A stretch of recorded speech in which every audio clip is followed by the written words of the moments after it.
Ok, buenas tardes, bienvenidos, bienvenidas,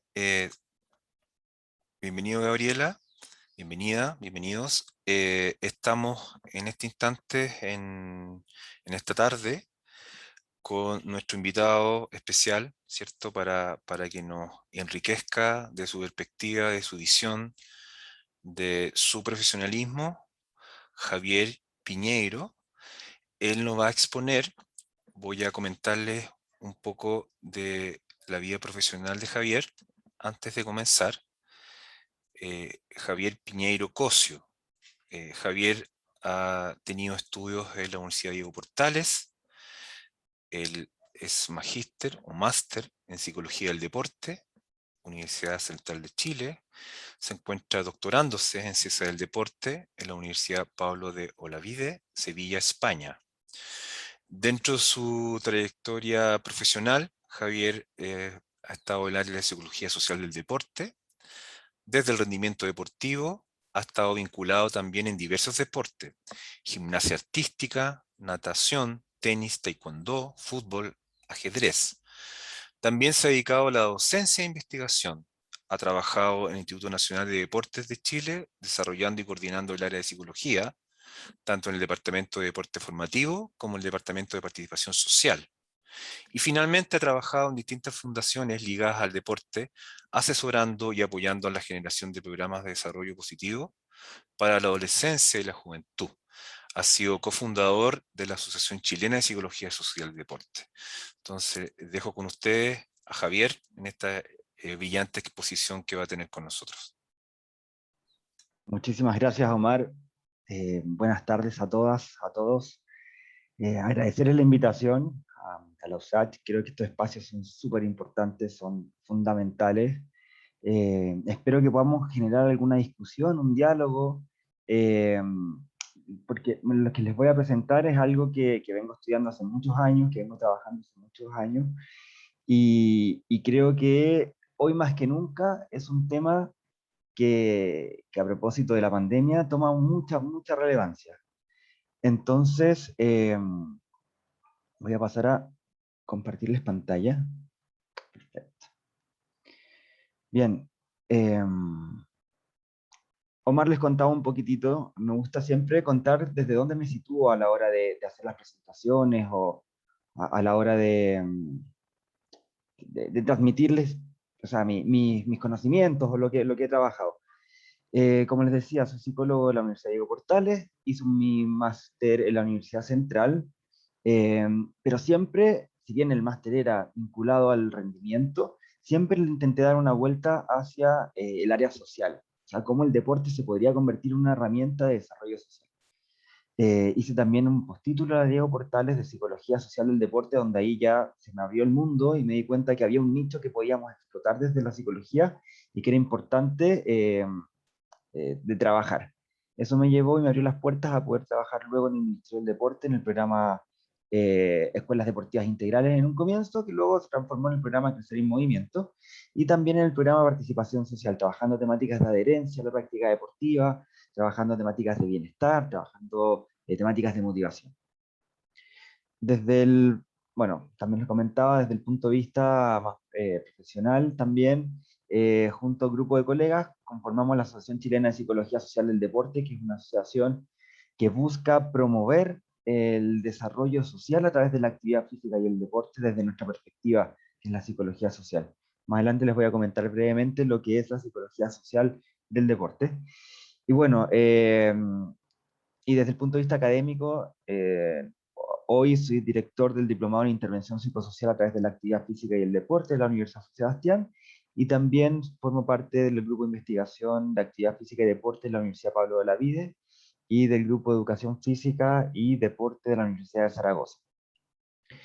Finalmente, eh, también desde el punto de vista profesional, trabajo en una consultora, fundada hace ya 7 años, Psicosport, que trabaja con deportistas de alto rendimiento. Lo que me llevó también a trabajar con la Federación de Ajedrez, el equipo olímpico, y uno de los trabajos que más me ha llenado, y es el que estoy como al 100% hoy, es el trabajo en Olimpiadas Especiales, una fundación que trabaja con personas con discapacidad intelectual utilizando un deporte como herramienta para la inclusión. Dicho esto, la presentación básicamente, voy a contarles brevemente lo que es la psicología social del deporte, algunos antecedentes de por qué es relevante tocar estos temas, algunas definiciones de bienestar, esta vinculación que tiene el bienestar con la actividad física, luego un par de investigaciones que va a reflejar un poco el trabajo que he realizado, para terminar con una propuesta de definición que esperamos se va a utilizar cuando se hable de bienestar en la actividad física. Entonces, brevemente, ¿qué es la psicología social del deporte? Lógicamente es algo que nace de la psicología social, ¿verdad? Que trata de explicar y entender el pensamiento y el comportamiento de las personas en un entorno social, ya sea influenciado por la presencia real e imaginaria de otros seres humanos. La psicología social del deporte estudia esto mismo, pero en el contexto particular de la actividad física y el deporte. Y acá se tocan temáticas como la motivación, que desde nuestra perspectiva la motivación es algo que se trabaja desde el punto de vista social, es un constructo social. Se trabaja también temáticas vinculadas al bienestar, al desarrollo positivo, a intervenciones sociales y otras cosas que no lo ve la psicología tradicional del deporte. Ahora, comentarles algunos antecedentes con respecto al tema de la salud mental que creo que son relevantes. Me imagino que durante el día ya han ido tocando algunos de estos temas, así que a lo mejor ya es familiar para ustedes.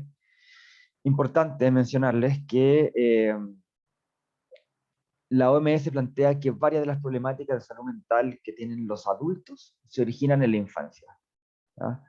Y que durante la adolescencia principalmente aumenta la cantidad de conductas de riesgo que afectan el bienestar de los sujetos. Esto es lo principal. En segundo lugar, también creo que es importante dejarlo en relevancia, es que todas estas problemáticas de salud mental son la principal discapacidad a nivel global, según estudios de la Organización Mundial de la Salud. Otros casos también, algunos números para contextualizar y darle relevancia. Cada año se suicidan alrededor de 300.000 personas en el mundo, es decir, cada 40 segundos una persona se quita la vida a nivel mundial. Y en relación a los jóvenes, el suicidio es la segunda causa de muerte luego de los accidentes de tránsito. Y también es algo que hay que contextualizar. Con relación al comienzo, los problemas de salud mental, un 50% comienza antes de los 14 años y un 70% antes de los 24. Es decir, es fundamental buscar algunas estrategias para poder intervenir de manera temprana, ¿tá? Y trabajar esta de temática, y empezar a hablar de esta temática antes de la adolescencia inclusive. Otros números, sobre todo en la juventud, el 20% de los adolescentes desarrollan alguna problemática relacionada a la salud mental, ya sean problemas o patologías mentales o de comportamiento. La depresión es la enfermedad que tiene más impacto e influye sobre la juventud, y en conjunto aproximadamente 71.000 adolescentes cometen suicidio anualmente, y una cifra 40 veces superior, es decir, aproximadamente casi 3 millones de adolescentes lo intenta. O sea, es un número muy elevado, elevado que tenemos que tener ahí en contexto. Yo creo que esto ya lo manejan un poco, algunas consecuencias, si bien son múltiples, claramente se ven mucho más agravadas cuando no se recibe asistencia. Y es algo que pasa en nuestro país también, por la falta de soporte desde la salud pública en temáticas de salud mental.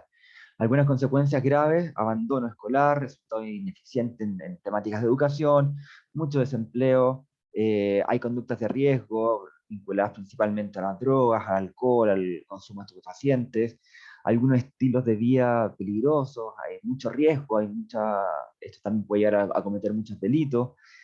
Algo que también es relevante mencionar, que una mala salud mental también puede ir vinculada con una mala vida, no una mala, una deficiente vida sexual o reproductiva, y también, como ya lo comentaron en algunas de las láminas anteriores, autolesiones, intentos de suicidio.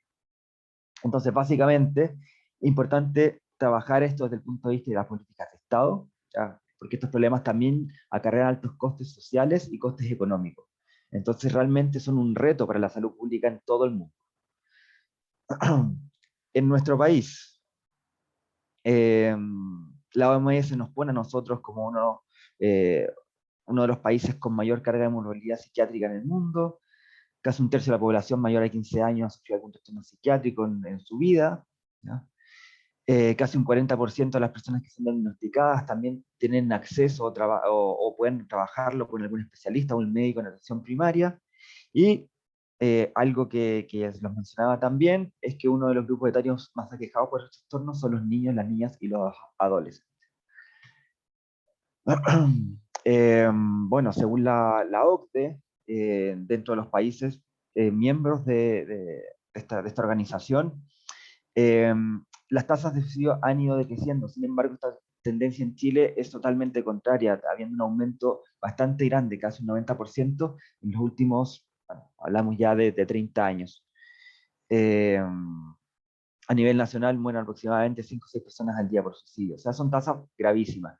Y esto ha aumentado más aún en los jóvenes adolescentes entre 15 y 29 años, este rango que la OMS y también el Instituto Nacional de la Juventud plantea como la juventud.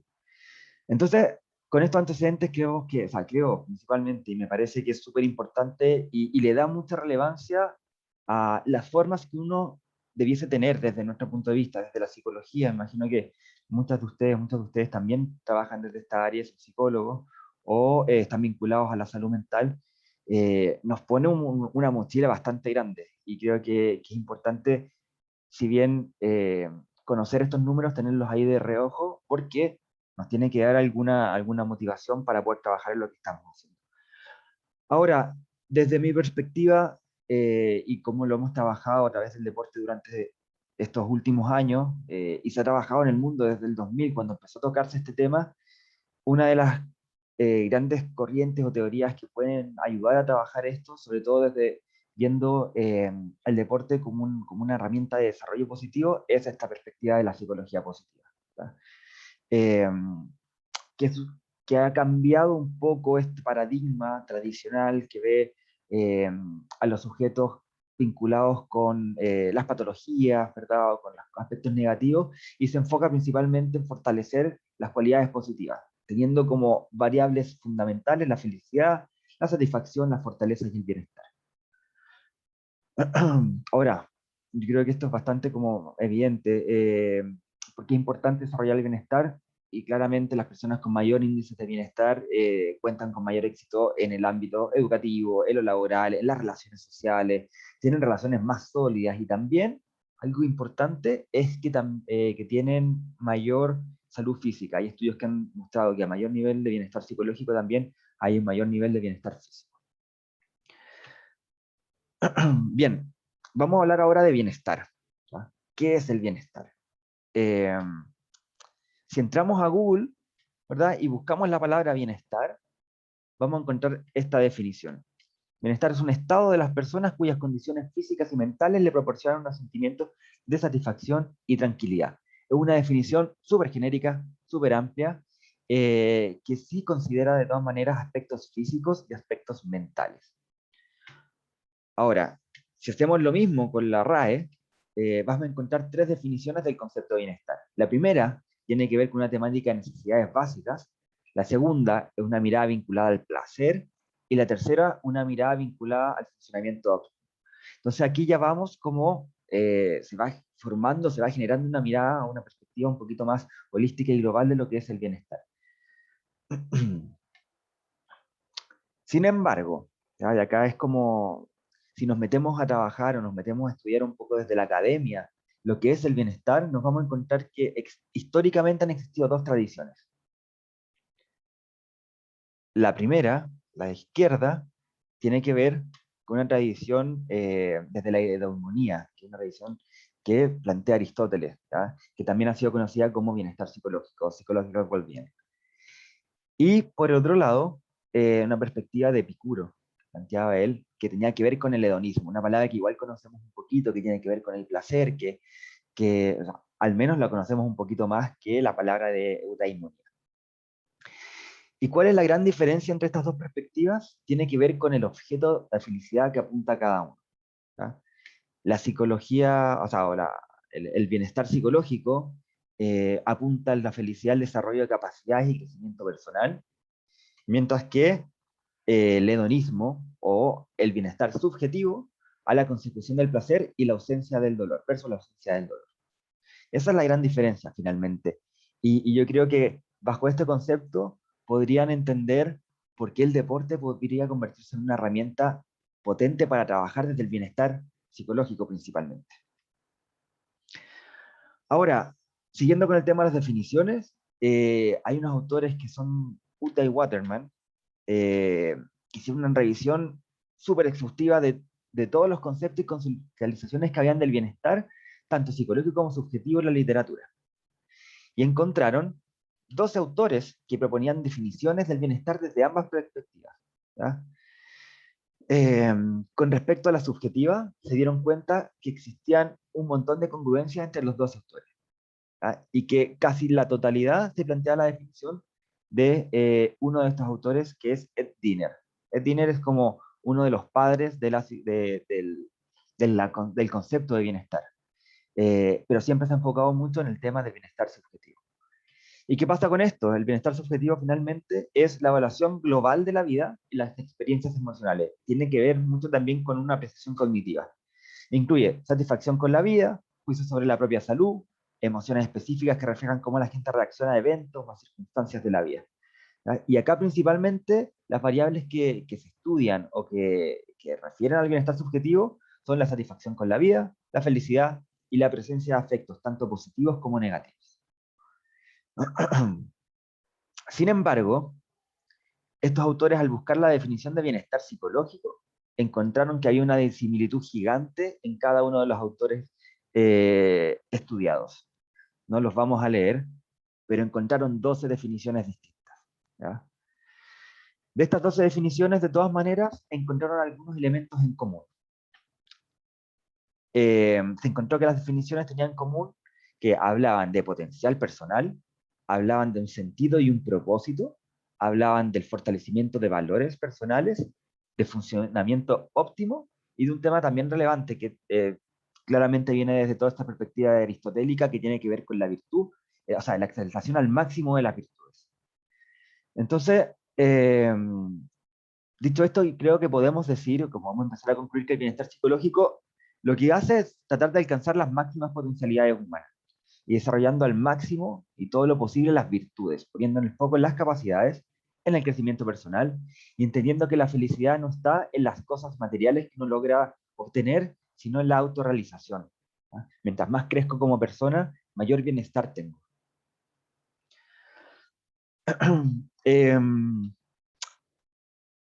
Marco acá, de todas maneras, la definición de Carol Reed, que es una de las definiciones más potentes con respecto al tema de bienestar. Ella tiene un modelo que se llama modelo integrado de desarrollo personal, y es la definición que de hace 10 años he venido trabajando y he vinculado de una cierta manera, gracias también a la doctora Lisa Romero, al deporte y la actividad física.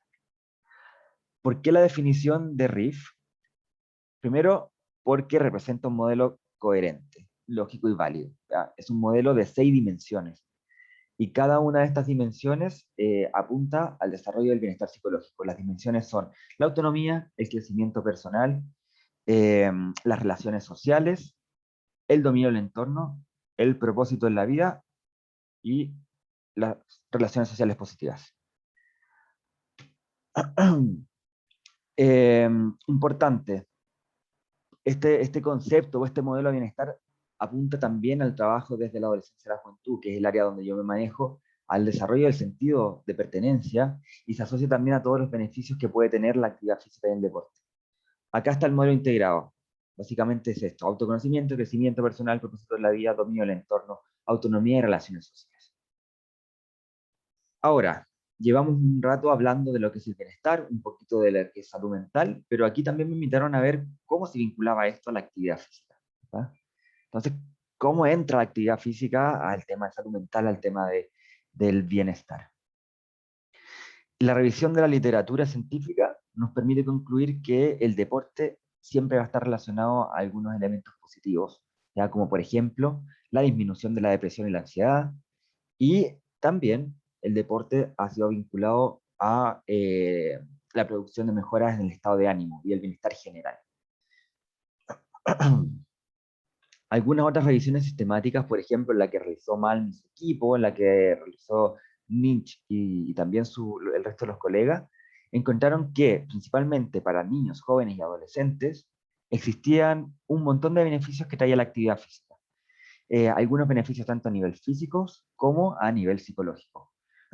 A nivel físico se destacaba, por ejemplo, la reducción del riesgo de síndrome metabólico, la disminución de efectos secundarios del cáncer, eh, la mejora en salud cardiovascular, mejora fuerza en los huesos y mejora claramente la condición al estado físico.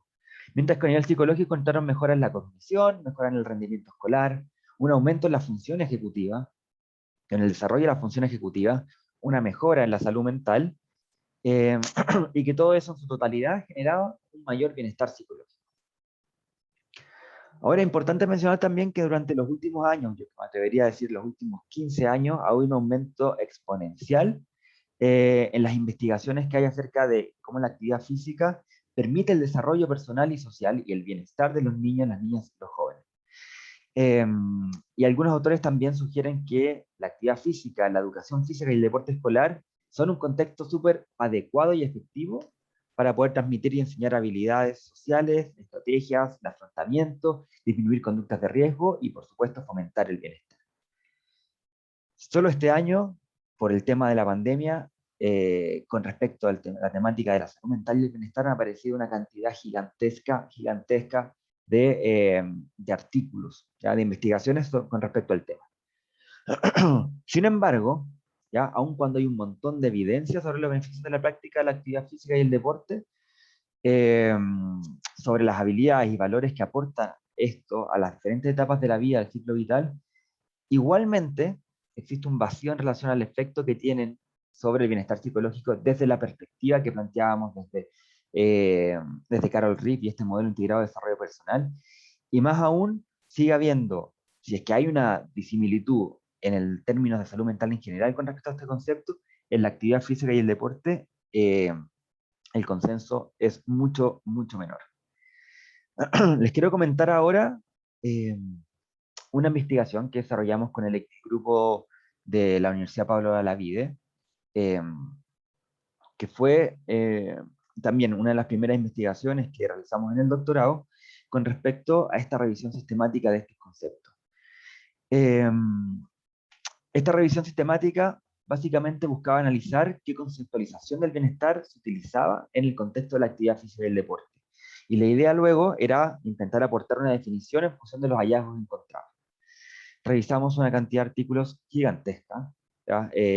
Utilizamos 4 bases de datos y sumamos algunos artículos también de listas de referencia. Y con respecto a los resultados, encontramos cosas que eran bastante importantes y se las voy a exponer ahora. En primer lugar, predominaban estudios con niños entre 10 y 15 años. ¿Ya? Básicamente, decimos también a nivel global, con estudiantes de secundaria. Y algo que llamaba mucho la atención también, que predominaban estudios en países anglosajones, ¿ya? Sobre todo Inglaterra y el Reino Unido en general. Europa tenía la mayor cantidad de estudios, no habían estudios en América Latina que hablaran sobre bienestar y sobre salud mental en actividad física y deporte en este grupo, y solamente España tenía investigaciones como país hispanohablante. Otro tema importante era con respecto a la conceptualización, que era el foco principal de la investigación. De todos los estudios que revisamos, que fueron más de 500, para esta revisión al final nos quedamos con 21. Y ninguno de estos artículos tuvo un consenso sobre la definición del bienestar psicológico en este contexto de la actividad física y la educación física. 5 artículos no daban incluso una definición y los otros 16 vinculaban el bienestar a los conceptos que acá les muestro. Autoconfianza, mejora de ánimo, autodisciplina, calidad de vida relacionada con la salud, el autoconcepto y la salud mental, bienestar psicosocial, etc. Algunos los vinculaban incluso con motivación, con florecimiento, que es algo que también que trabaja mucho Seligman, y otros también lo vinculaban con el desarrollo de las necesidades psicológicas básicas y con la autodeterminación. Otro tema importante que claramente es una consecuencia de lo anterior, de tantas conceptualizaciones, es que se encontraron 19 instrumentos identificados para evaluar el bienestar psicológico. Y muchos utilizaban escalas o subescalas de otros instrumentos. Los más utilizados es el kit screen, la versión de 10 ítems, de 27 y 52 ítems, la escala de florecimiento, la escala PANAS, de Positive and Negative Schedule for Children, la Warwick Edinburgh Mental Wellbeing Scale también, y utilizaban algunos la escala de bienestar psicológico de Riff. Dicho esto, lo que nos permitió este artículo es, en primer lugar, presentar una definición, que se las voy a comentar en unas breves láminas más, y también nos permitió empezar a trabajar en la conceptualización y en el desarrollo de un instrumento, que es la escala de bienestar psicológico en actividad física y deporte, una escala que ya está en proceso de validación, está en prensa, eh, y que esperamos se publique prontamente, tanto para población chilena como para población española. Para concluir, con respecto a esta investigación, podemos determinar que el trabajo sobre el bienestar psicológico en el área de la educación física y el deporte escolar aún es un campo en desarrollo. Es un tema que está teniendo mayor interés ahora y que está teniendo mayor cantidad de personas que la están estudiando. Entonces podríamos decir de cierta manera que se observa que hay una mayor preocupación en el área sobre esta temática. Así que es un campo que aún está en desarrollo y que si a algunos de ustedes les interesa, pueden entrar fuertemente. En segundo lugar, también algo importante, que la población adolescente es la más intervenida y se vincula un poco a lo que presentábamos al comienzo, de que hay que hacer intervención temprana para que no hayan problemáticas luego, más pasada la juventud o en la adultez. Otra cosa que sé yo, que no hay metodologías y eso hace que los resultados sean dispares en cada una de las intervenciones. Y claramente no existen consensos con respecto al bienestar psicológico, tanto en definición, en objetivos, en metodologías y en herramientas de evaluación. Ahora, eso es lo que nos dice la literatura, eso es lo que nos dicen las investigaciones. Pero quisimos dar un pasito más y preguntarle a los jóvenes, ¿ya?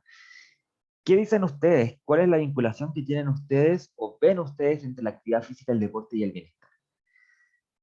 Entonces, esta es una segunda investigación que desarrollamos utilizando una metodología de las ciencias sociales que se llama fotolicitación. Es una metodología de corte cualitativo que nos permitía conocer cuál era la percepción que tenían ellos sobre el deporte y la actividad física como promotora del bienestar. Como base, utilizamos el modelo de Riff, ¿ya?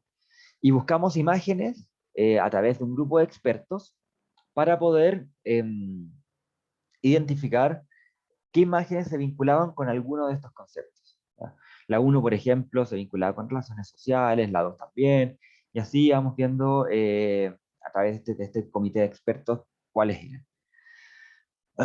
Les pedíamos a los jóvenes que eligieran 3 imágenes y que en esas 3 imágenes respondieran algunas preguntas, como por ejemplo, ¿qué les evoca eso? ¿Cómo podrían vincular esa imagen con la actividad física y el bienestar? Entre algunas otras preguntas. Y las respuestas fueron totalmente llamativas, que nos permitió un poco cambiar la teoría y la metodología de bienestar que estábamos, la conceptualización que estábamos viendo. En primer lugar, los jóvenes dijeron que el deporte les entregaba la posibilidad de crecimiento personal y estaba asociado principalmente al desafío, ¿ya? A desafiarse y a esforzarse por lograr una meta. Los jóvenes asociaron el deporte a una herramienta para ser más saludable tanto a nivel físico como a nivel mental. O sea, ya es algo que podríamos plantearle a la gente que realiza políticas públicas. Veían también en el deporte la actividad física un espacio de introspección y de autoconocimiento, algo también muy importante, sobre todo si uno quiere trabajar temáticas de salud mental. Y también, que es algo relevante, es que los jóvenes vinculaban a esta vida deportiva a una vida más interesante, que les da un sentido y un propósito para poder hacer cosas y para poder proyectarse. Los jóvenes nos plantearon además 3 conceptos que fortalecen nuestra teoría. En primer lugar, el deporte es un espacio de libertad, un espacio donde ellos, si se cumplen ciertos parámetros, ellos pueden ser libres, pueden eh, desarrollar sus potencialidades al máximo. Pueden estar en confianza, pueden estar vinculados pueden ser tal como ellos quieren ser.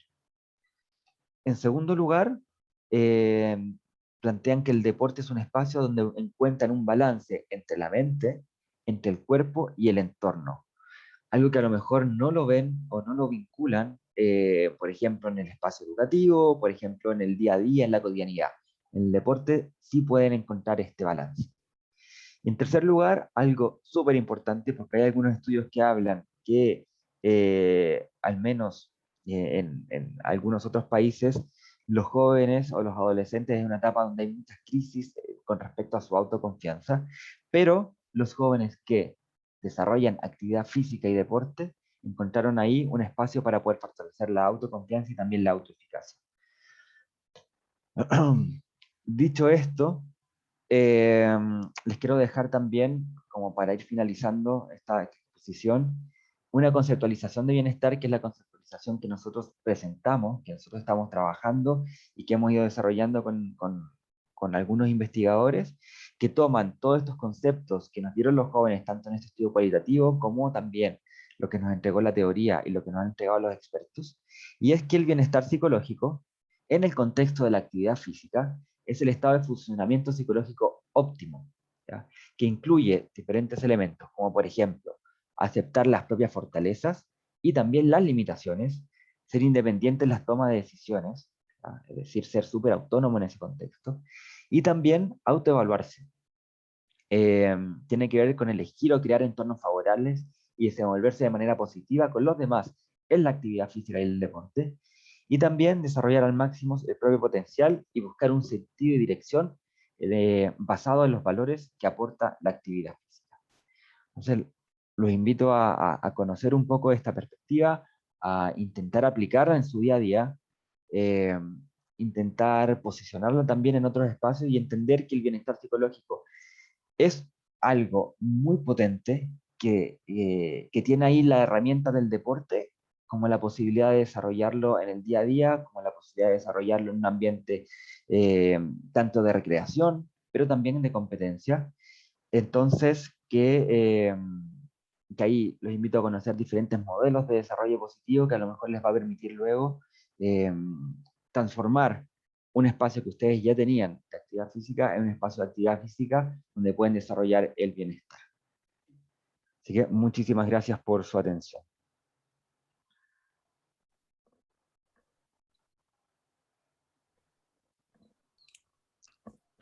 Ok, Javier, agradecerte. Agradecer a Javier la exposición, brindarle un aplauso virtual a Javier por su exposición, por los contenidos, por la visión fresca, ¿no?, de estas publicaciones que has estado trabajando en tu doctorado, que son sumamente importantes porque, como tú señalabas ahí, en la parte latinoamericana es bastante escasos las investigaciones, ¿no? Así que abrimos la discusión y las preguntas por chat o por audio para Javier.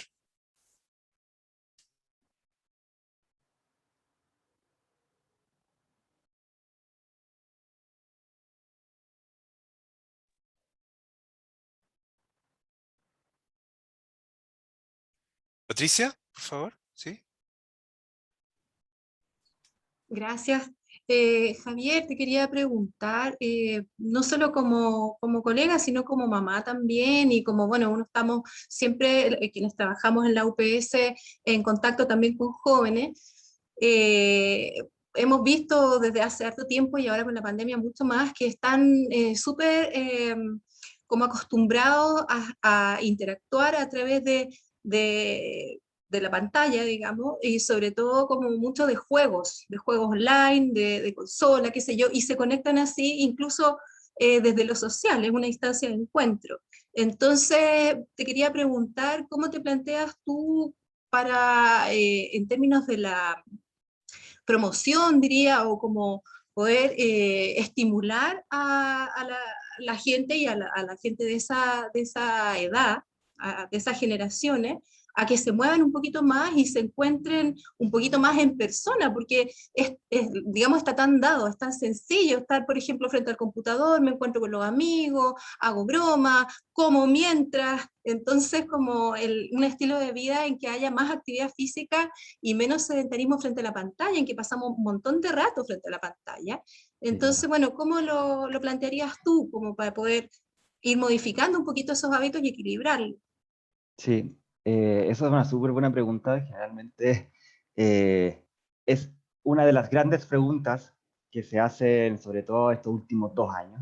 ¿Cómo hacemos también para poder motivar a la gente a que se mueva, poder hacer que los jóvenes también, los adolescentes, los niños se muevan?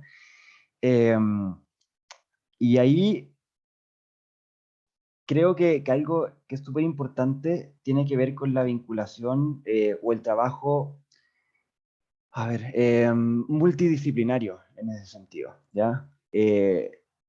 Yo soy de la idea, y por eso también en la asociación trabajamos de esa forma, es que hay que fortalecer el trabajo desde las distintas áreas. Nosotros desde la psicología tenemos mucho que decir y mucho que trabajar también con los profesores de educación física, con los monitores y entrenadores deportivos, ¿ya? Y también con otro tipo de profesionales que se vinculan a la actividad física para buscar las mejores herramientas y las mejores estrategias que motiven a la práctica de deporte. Al final, cuando uno lleva mucho tiempo sin moverse y se acostumbra a cosas que son más cómodas o a lo mejor podrían ser más entretenidas, como puede ser un videojuego, como puede ser estar frente a la pantalla, uno tiene que competir con eso.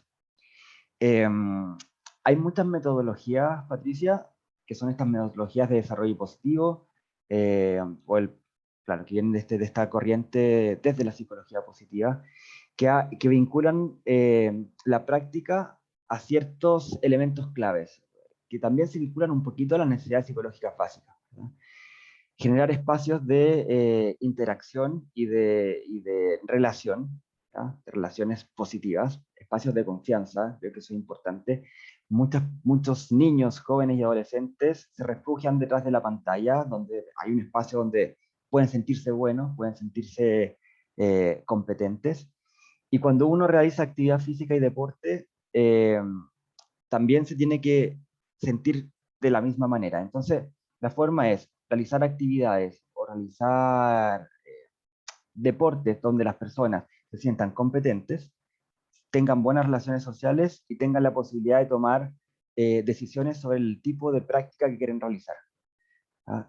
Creo que si uno es capaz de nivelar esas tres cosas, uno puede, ¿verdad?, competir con la pantalla utilizando la actividad física o el deporte. Es una de las corrientes de la autodeterminación que más se están utilizando ahora en el mundo. En España al menos existen estudios, salen estudios todos los días sobre la vinculación que hay entre la autodeterminación y sobre todo ahora estos 2 últimos años con la actividad física. Y cómo esta forma de planificar esta manera de hacer deporte o actividad física eh, motiva más a las personas, le genera mayor adherencia en la práctica de actividad física y deporte, y que al final se vincula un poquito al disfrute. Eso es, ¿está bien? Eso es. Gracias Patricia por la pregunta, gracias Javier por la respuesta. María Luisa. Gracias, Javier, por tu presentación. Bueno, tomo lo último que dijiste de vincular la actividad física al disfrute. Yo te quería preguntar, porque me acordé a raíz de lo que conversabas y del tema competitivo también. Sí. En mi experiencia, muchos y muchas estudiantes, por ejemplo, participaban de algún deporte competitivo y dada la pandemia, bueno, eso tuvo que cesar. Y hoy sienten que no quieren hacer actividad física porque están pésimos, porque están lentos, porque les duele todo, porque etcétera, etcétera, etcétera. Claro. No sé si es como una pregunta, pero en el fondo es como, ¿cómo dar ese paso inicial? Tal vez no para retomar a lo competitivo y pretender tener las mismas capacidades que tenían pre-pandemia, porque es como que se pasó del full Claro, no. al nada, justamente dado por no, que ya perdí masa muscular, estoy hablando de jóvenes que hacen deporte de alto rendimiento, o no sé si de alto rendimiento, pero más rendimiento del que Claro. hago yo por lo menos. Entonces, ¿cómo buscar o cómo invitarlas tal vez a partir de algo como gradual, ¿cierto? Tal vez bajar esta expectativa de volver a estar como antes, porque he notado mucho ese cambio tan polarizado, ¿cierto? Claro, De una cosa súper activa a ya, no, ya no, ya fue. claro. Y yo cuando, claro, los invito como a partir paulatinamente, tal vez, o no sé, personas que les da lata hacer actividad física como más tradicional, le digo, pero bueno, ¿te gusta la música? Baila un poquito. No, pero eso no sirve, las pesas y no sé qué. Entonces, ¿cómo hacemos esta invitación o desde lo que tus conocimientos, cómo partir con esta cosa más gradual y comprender que eso también es un camino, sobre todo para aquellos que tienen esta idea del deporte como algo mucho más competitivo, rutinario, exigente? Al final, la pandemia se puede reflejar como una lesión en un deportista, ya que te para de golpe y tal como cuando uno empieza a recuperarse de una lesión, tiene que encontrar formas paulatinas de volver a hacerlo. Yo tomo aquí unas palabras de Víctor Cepeda, que es un colega, también psicólogo del deporte, eh, y él habla mucho de la aceptación. ¿Ya? Aceptar en el momento que nos encontramos, aceptar cómo nos encontramos y empezar a trabajar desde ahí. Y también habla de empezar a trabajar o sea, y empezar a valorar los pequeños triunfos del día a día. ¿Ah? De repente nosotros nos enfocamos en el gran triunfo final, en que, no sé, en que quiero levantar en el gimnasio, o sea, 120 kilos de una, porque era lo que hacía hace 2 años atrás, ¿sí?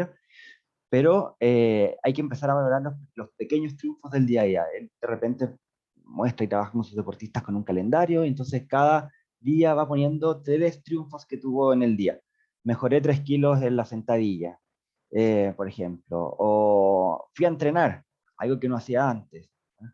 O sea, al final, cuando uno va valorando esas pequeñas cosas, al final el resultado, el volver a entrenar y el volver a competir va a ser una consecuencia de estar pendientes del presente, de aceptar tu condición en el presente, de aceptar la situación en la que estás viviendo, y que es una situación que es así y lo estamos viendo todos. Entonces yo creo que la invitación es esa, decirle, esto no es un tema de golpe, no vas a mejorar, no vas a llegar de 0 a 100 a la primera, eh, así es paulatino, si tiene que ver con tu nivel de competencia actual, competencia percibida, cómo me siento actualmente, y, eh, y empezar a valorar los pequeños avances que uno va teniendo en el día a día. Yo creo que eso es fundamental. Y no solamente con el deporte, yo creo que con todo. Eh, no sé, la gente que te hacía teletrabajo y tiene que volver a la oficina. ¿Ya? Entonces empezar a valorar todas estas cosas que significan el volver a la presencialidad, a lo mejor el tema de las relaciones sociales es algo que uno podría poner sobre la mesa, para decir, bueno, estoy volviendo. No sé, son como, yo creo que eso es importante, como estar pendientes del proceso más que del resultado final. Y al final en el proceso uno se va dando cuenta que las cosas van avanzando. Ujú. Súper, muchas gracias. Gracias, María Luisa. Javier, dentro de lo que estás exponiendo, señalaste como las últimas investigaciones que se estaban dando y que en los papers que pusiste en pantalla Ujú. habían como repeticiones de los temas, ¿no? Claro, Entonces uno lo que se da cuenta inmediatamente es que se está profundizando y se están tratando de contestar esas preguntas que estás planteando tú, ¿no? Ese claro, es como claro. lo primero que uno recibe. Dentro del contexto y de tu proceso de doctorado, eh, ¿qué diferencias has podido ver entre lo que es Europa, Asia o otros continentes que están relacionados con Latinoamérica y específicamente los jóvenes, donde tú señalabas como Mm. estos segmentos, ¿no? Y las consecuencias en pandemia con respecto al tema del deporte y la salud mental? ¿Hay similitudes? ¿Hay distancias? ¿Hay crecimientos diferentes? Eh, ¿Cuáles son los puntos de encuentro o las diferencias que tú notas? Bien.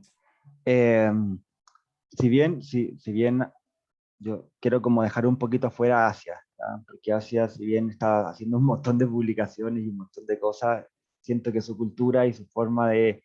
ellos trabajan un poquito para ellos, ¿ya? Trabajan un poquito para su cultura.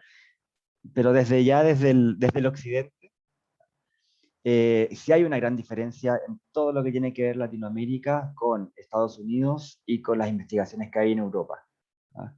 Eso como... eh, de partida. Y bueno, y tiene que ver también con un montón de procesos que se dan dentro del desarrollo académico en esos lugares. Entiendo que acá se está avanzando hacia eso, Espero que podamos llegar a algún momento a eso. Pero es radical la diferencia que hay entre Estados Unidos, Europa y nuestra realidad. Ahora, con respecto a los temas, me parece que allá hay más tiempo de estudio con respecto a temáticas vinculadas al bienestar y a la salud mental, y sobre todo vinculado al tema de la actividad física. ¿Ah? Me da la sensación, estoy yo, solamente mi perspectiva y cómo lo he visto, es que hay un interés no solamente desde la academia, sino un interés desde la política pública de encontrar espacios para poder desarrollar estas temáticas. Y hay mucho incentivo para poder estudiar estas temáticas. Y estos 2 últimos años, el mayor incentivo que había era ver cómo se podía vincular tanto la primera pandemia, no la pandemia COVID, pero estas que vienen, la pandemia por el sedentarismo, ¿verdad? Y también la pandemia por las problemáticas de salud mental. Entonces ahí hubo mucha inversión en estudiar ese tipo de cosas. Ahora, con respecto a las poblaciones, acá he visto muy poco estudio en población chilena con respecto a estas temáticas. Si bien hay bastantes, si bien hay investigaciones, las que aparecen desde la perspectiva, por ejemplo, del Positive Youth Development de Estados Unidos, o desde las perspectivas del Movimiento de Desarrollo Positivo Juvenil en España, acá al final reflejamos un poquito y utilizamos un poquito de esos resultados, de esas investigaciones. Me parece que debiésemos replicar un poco más esas intervenciones y esas metodologías para poder trabajar con datos nuestros, ¿verdad? Y poder generar políticas desde nuestra perspectiva.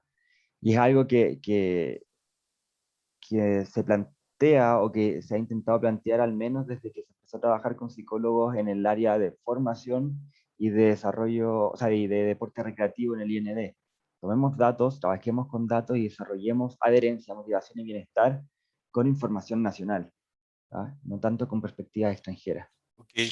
Dentro del mismo contexto, Javier, independientemente de los tipos de gobiernos que nos ha tocado a nivel de la historia de Chile, y estos últimos 20, 30 años, ¿cuál es tu opinión y cuál es tu mirada desde las leyes de gobierno que incluyen desde los sistemas escolares básicos, ¿no?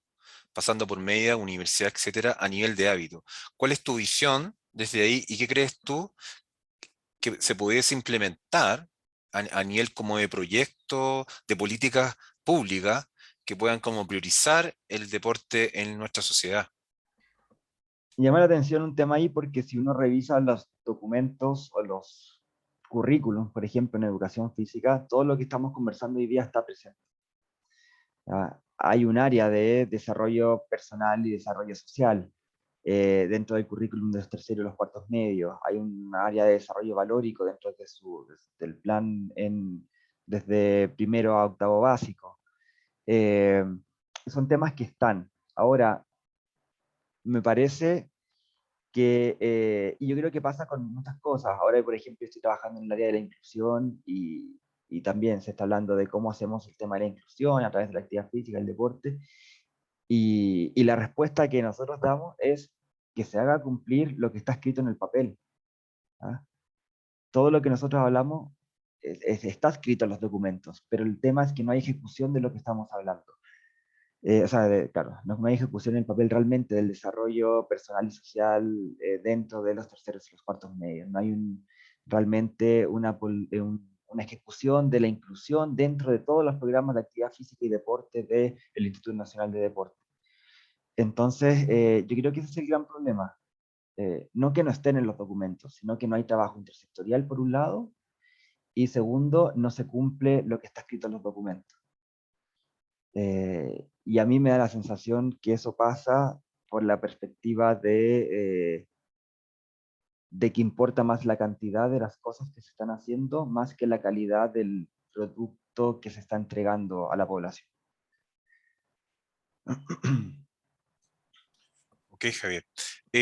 ¿Alguna pregunta a Javier, algún comentario, algún aporte para ir cerrando el conversatorio de esta tarde?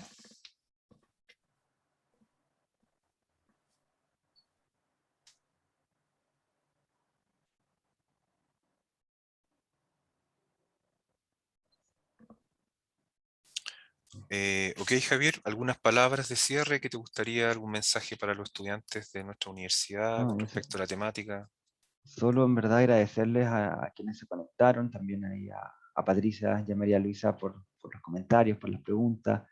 Siempre es bueno como enriquecerse en eso, con estos comentarios al final. Uno va como fortaleciendo y generando nuevas perspectivas y va a ir recibiendo las preguntas de la gente que te permite seguir avanzando en estas investigaciones o en estos procesos. Así que agradecerles el espacio también a Beatriz, Omar, a la universidad, y qué bueno que estén generando estas cosas en función de la salud mental. Parece que hoy es clave trabajar estos temas. Formas hay muchas, el deporte es una de ellas, pero formas hay un montón, y qué bueno que a través de estos conversatorios se puedan ir identificando. Así que gracias, en verdad, a todos ustedes por la atención. Bien, Javier, un gran abrazo virtual de todo el equipo de la Unidad de Promoción de la Salud Psicológica para ti. Gracias por tu aporte y me imagino que los estudiantes que te han escuchado y visto en este momento se llevan varios desafíos para trabajar y eso es como un proceso importante para nuestros estudiantes. Así que cuenta con nosotros, cuenta también con el equipo si necesitas también que podamos devolverte la mano en algún momento. ¿Ah? Estamos ahí para poder cooperar contigo en lo que tú deseas que nosotros Súper. podamos apoyarte y ayudarte. Un gran abrazo, Gracias, que Omar. te vaya muy bien, que las nuevas investigaciones que estés trabajando puedan salir frutos nuevos para también conocer estos avances que estás desarrollando, porque me parece sumamente interesante. Ojalá que sí, ojalá que pronto. Bueno, ojalá que pronto. Tenemos varios ahí enviados a revistas, pero todo este proceso es más lento. Es el perfil del investigador, paciencia. Paciencia. Así es. Un Muchas abrazo, gracias, Omar. que estés muy bien, Igual, cuídate gracias mucho. a todos. Bueno, muchas Chao. gracias a todos y a todas por la participación de hoy. Y nos Muchas estaremos gracias. viendo. Vayan conectándose ahora a nuestro conversatorio de las 4 de la tarde. Así que nos estamos viendo ahí. Hasta luego. Ya, Chau, Chao, gracias. chao. chau, chau. Chao, gracias.